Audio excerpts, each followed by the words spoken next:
Good morning and welcome back to the Return Homestead. My name is Mike and my wife Marty and I homestead 50 acres in southeastern Kentucky.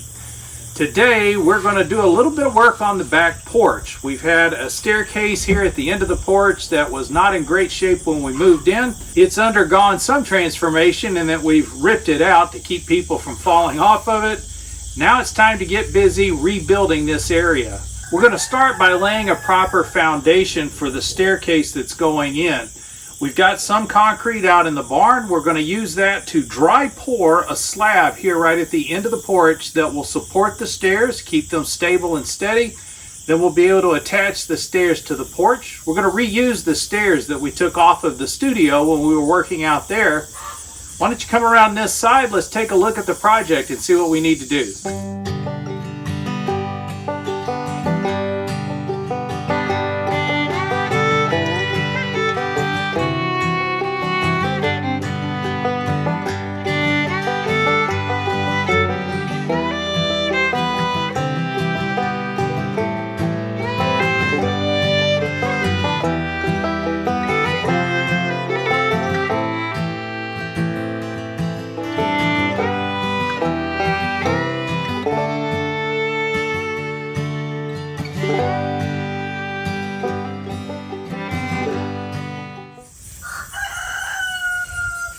So this is what the end of the porch looks like right now. You can see the remnants of what was considered a staircase here.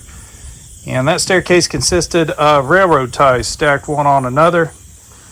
They were placed on some landscaping bricks and looks like some old shingle material in the hopes that they wouldn't rot or fall apart, which you can see very clearly they did rot and fall apart. So as these disintegrated, the ties started rolling underneath your feet. When we moved in here, Marty refused to use this staircase, so I was the only one that used it. And I was constantly dealing with the fact that when I stepped on it, it would try to roll out from underneath me. We had someone on site looking at some items we were going to sell, and they followed me up on the porch this way and nearly fell off the porch. And that decided as it's time to pull this thing apart and at least stop using it until we can get it rebuilt. Well, today's the day we're going to start rebuilding. Buried here in the tall grass is our stair solution. So these stairs came off of the front of Marty's studio when we were doing that remodel. We're going to be putting a porch on her studio, so these stairs don't need to go back up there. And they'll need a slight bit of modification in order to attach them to the back porch, but this is all pressure treated lumber. It's all in relatively good shape. We may need to put a quick coat of stain on it, but it's good enough to use here on the back porch to give us a staircase to come down. So that's a better view of those stairs. Pull them out of the grass and you can see they're in great shape. So this will work just fine for a staircase coming off the porch. We got it out here now. All I need are tools, in particular measuring tape, so I can start taking some measurements. We're going to get the rest of this area right at the end of the porch cleared off. Get everything ready to figure out where the concrete's going to go.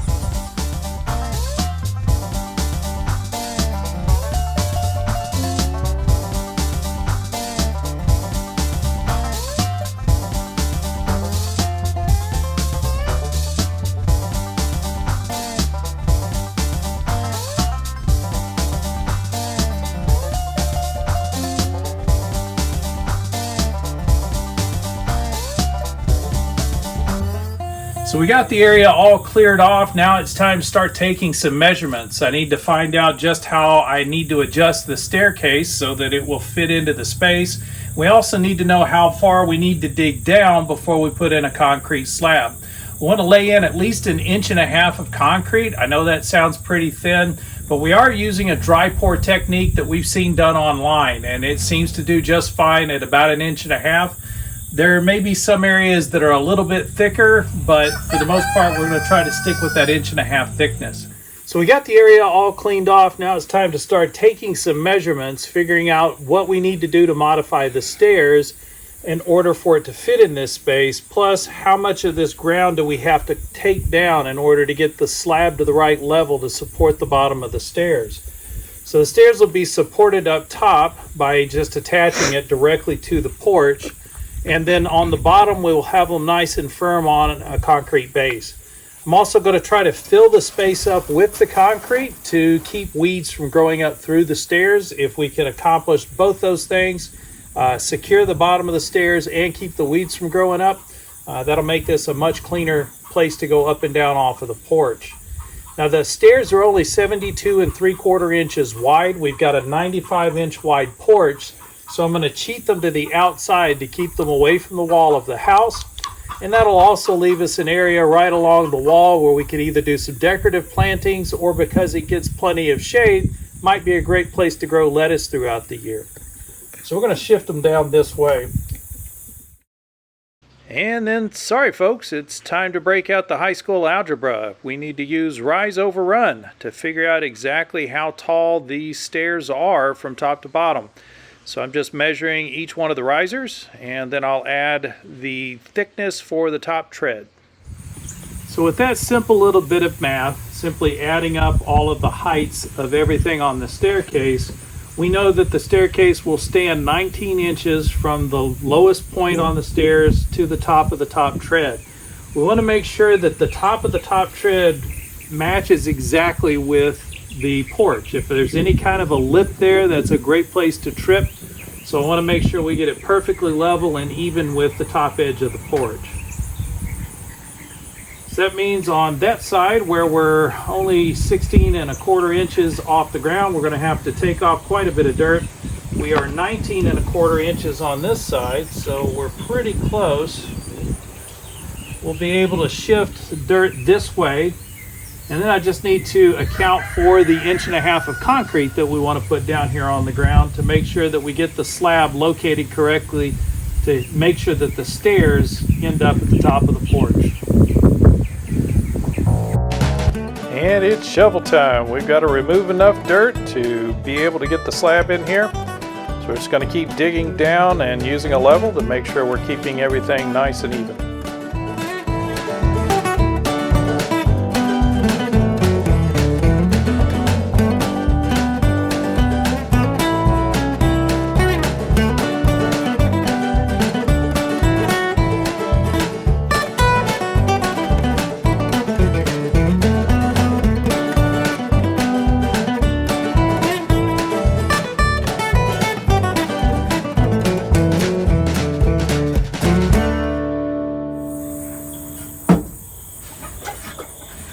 Once the dirt was removed, I grabbed a couple of 2x4s, cut them down to size, and then used a Craig pocket hole jig to throw some pocket holes to allow us to attach things together.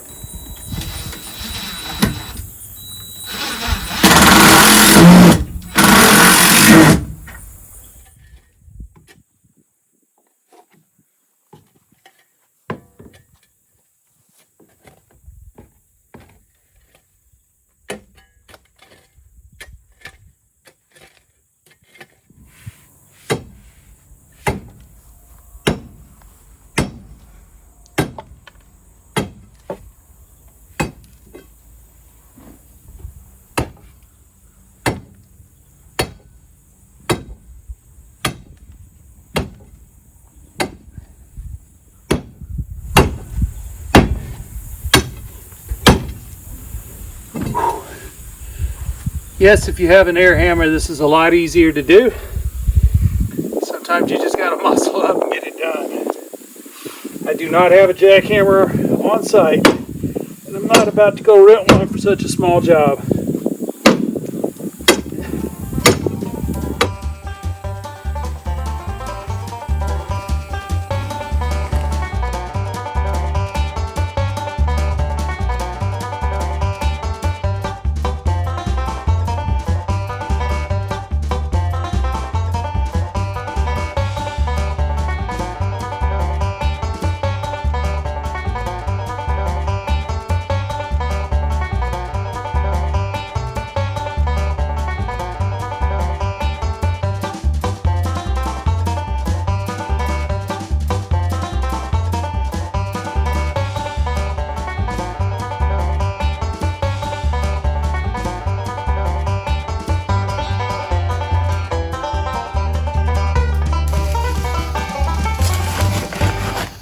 Well, we had a little bit of a miscalculation. It really wasn't a miscalculation.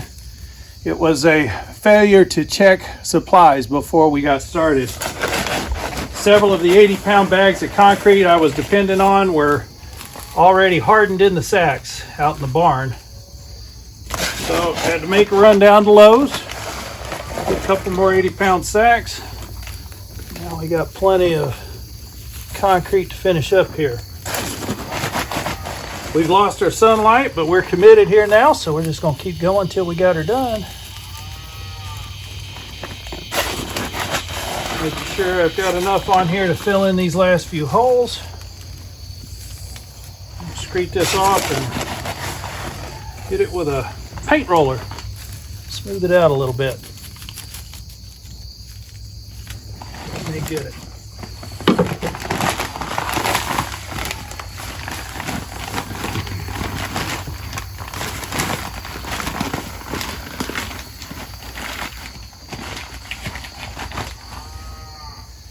80-pound bags of concrete running just over $5 right now, so very inexpensive material to get out and take advantage of.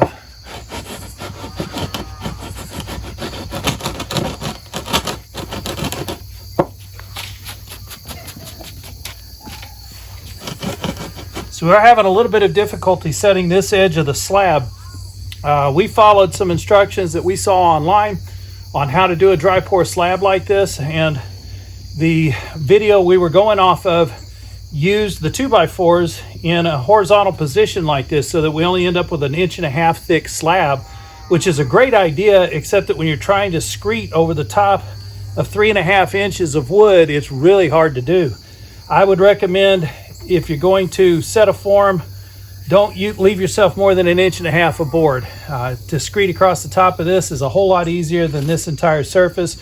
You can see how the concrete and rocks come out onto the wood, and it makes it really hard to keep the screed down on the concrete properly. As you can see right there.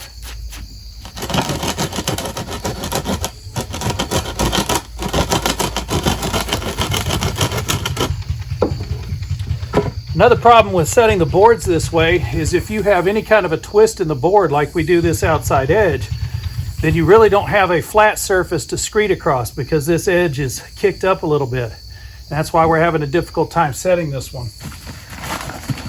But it doesn't have to be perfect. This is just a slab underneath some stairs on the back porch. It's not a showpiece. It's a functional piece of concrete.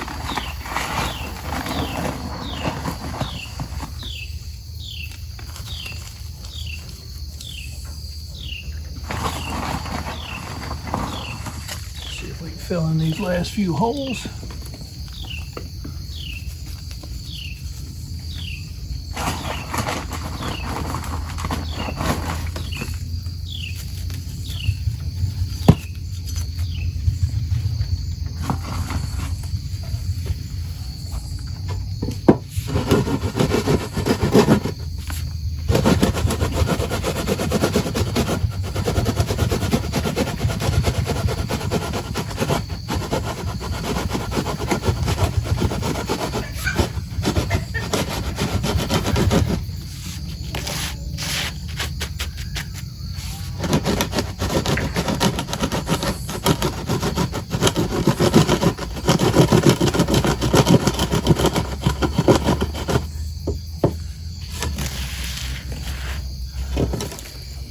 There we go.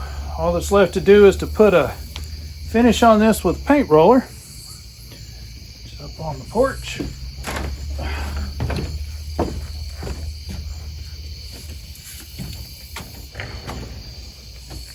Don't fall in it.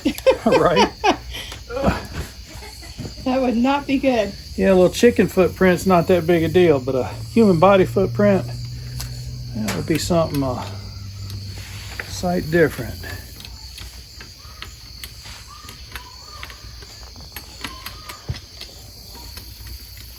I hear a peacock. I think that's a child, actually. Oh, really? We do have a neighbor who does have peacocks. Don't hear them very often, though. So putting the water on dry concrete is not as complicated as you might think. We're going to start with a hose on mister setting so that it's just getting a very light bit of water on there. Water it down for about 2 minutes with this light mist. Let it set for an hour, and then we'll come back with the shower and actually wet it down really good. We'll do that 5 or 6 times until the slab seems to be well soaked, and then let it cure for 2 or 3 days. Not really that complicated. It's a pretty simple process to do this dry pour. We're really looking forward to seeing how this thing turns out. We do appreciate you joining us on the Return Homestead today. If you haven't subscribed to the channel yet, please take a moment to get in there and subscribe. While you're in there, please hit that like button. We'll see you next time.